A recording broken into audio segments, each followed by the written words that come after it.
ఈవిడేంటి నాకు ఫోన్ చేస్తుంది? హలో, చిత్తరంజన్ గురించి ఆలోచిస్తున్నావా జ్యోతి? నువ్వెందుకు ఫోన్ చేసావు? నిన్ను పరామర్శించడానికి ఫోన్ చేశాను. చిత్తరంజన్ హాస్పిటల్లో ఉన్నాడంట కదా, కోమాలోకి వెళ్ళాడంట కదా. అది తెలిసాక నీకు మీ అమ్మ గురించి ఎలా తెలుస్తుందా అని బాధ అనిపించి నేను నీకు ఫోన్ చేశాను. ఓవర్ యాక్షన్ చేయకు. అసలు చిత్తరంజన్ గారికి నువ్వే యాక్సిడెంట్ చేయించావేమోనని నా అనుమానం. రామ రామ రామ రామ, అయిన దానికి కాని దానికి నా మీద నిందలు వేయటం నీకు బాగా అలవాటైపోయింది జ్యోతి. వాడికి యాక్సిడెంట్ చేస్తే నాకే కదా 10 లక్షల నష్టం. నేనెందుకు అలా చేస్తాను? 10 లక్షల అప్పనేది నువ్వు వాడుతున్న నాటకం. నాకు అసలు నిజం చిత్తరంజన్ గారు చెప్పారు. మా అమ్మ గురించి నాకు నిజం తెలియకుండా నువ్వు అడ్డుపడుతున్నావు. ఆ రహస్యం ఏంటో బయటపడ్డాక అప్పుడు నీ సంగతి తేలుస్తాను. నువ్వు అలా అనుకుంటే అనుకో, దానికి నేనేం చేయలేను. చిత్తరంజన్ నాకు ఇవ్వాల్సిన డబ్బులు ఇవ్వకుండా సతాయిస్తుంటే నా అలాంటి మంచి మనిషిని ఇబ్బంది పెడుతున్నందుకు దేవుడు కూడా ఇలా యాక్సిడెంట్ చేయించి శిక్ష వేసినట్టున్నాడు. అందుకే మంచి వాళ్ళని కష్టపెట్టకూడదంటారు జ్యోతి. నువ్వు మంచిదానివి కాదు నీలంబరి. నీ టైం నడుస్తుంది కాబట్టి ఎగిరిపడుతున్నావంతే. నా టైం వచ్చినప్పుడు ఆ దేవుడు నీకు వేసే శిక్షని తట్టుకోవటం నీ వల్ల కాదు. టైం ఎప్పుడు నా వైపే ఉంటుంది జ్యోతి. నువ్వు అనుకున్న నీ టైం అది ఎప్పటికీ నీకు రాదు. అది చూద్దాం. మా అమ్మ ఎవరో తెలియకుండా నువ్వు అడ్డుపడుతున్నావని నాకు బాగా అర్థమవుతుంది. నేను ఈ విషయంలో వెనకడుగు వేయను. నిన్ను పొదిలిపెట్టను.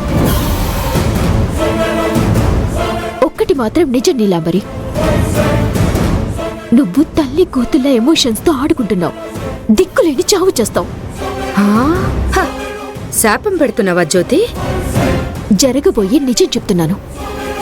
నీ కోరిక నెరవేరాలని నేను మనస్ఫూర్తిగా కోరుకుంటున్నాను. All the best.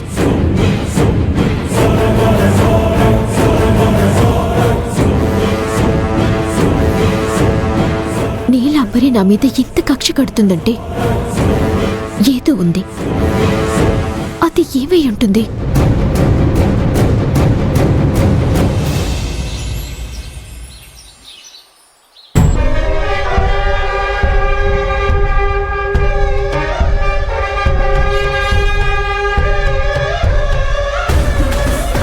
జ్యోతిని బ్యాడ్ చేయాలంటే నేను ఫోన్లో చెప్తే సరిపోదు, అది నా నోటితో. జ్యోతి నాకు నరకం చూపిస్తుందని శారదాకి కలరింగ్ ఇవ్వాలి. ఇంటికి పిలిచి తన కళ్ళ ముందే నాటకం ఆడితే ఆహా, మాధవి ఆంటీకి శారదాకి సరిపోదు. శారదాకి మాధవి ఆంటీ అంటే నచ్చదు. ఏదోలా శారదాకి జ్యోతి మీద నెగటివ్ ఇంప్రెషన్ కలిగేలా చేయాలి. ఎలా?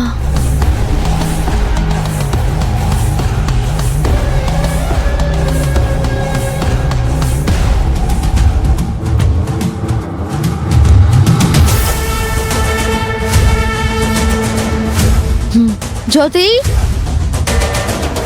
జ్యోతి, జ్యోతి ఇలా రా.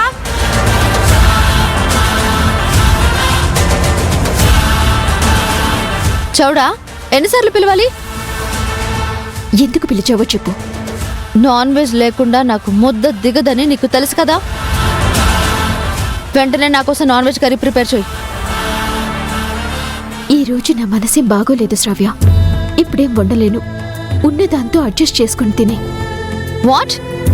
ఉన్నదాంతో అడ్జస్ట్ అవ్వాలా? నువ్వు మాత్రం రాజీవ్తో తుళ్ళుకుంటూ వెళ్ళి రెస్టారెంట్లో మెక్కేసి వచ్చావు.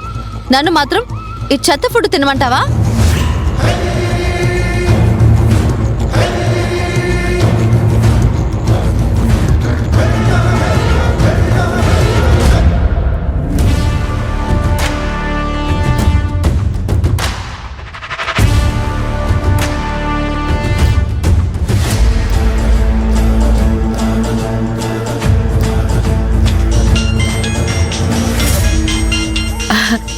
శ్రావ్య ఫోన్ చేస్తుందేంటి?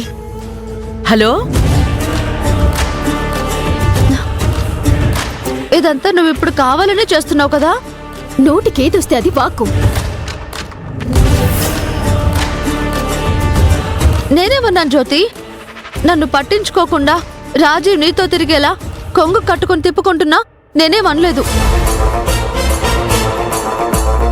రెస్టారెంట్లో కడుపు నిండా తినొచ్చినా నేనేం అడగలేదు. నా కోసం వండివ్వమనంటే ఎక్కలేని కోపం వస్తుందా నీకు? నేను నీకు వండి పెట్టడానికి వంట మనిషిని కాను.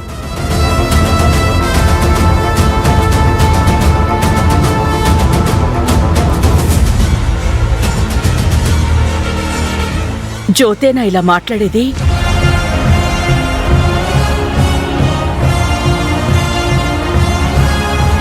మొన్నటిదాకా చెల్లి చెల్లి అని స్మూత్ గా మాట్లాడేదానివి. ఇప్పుడు రాజీ వంట చూసుకుని రెచ్చిపోతున్నావా?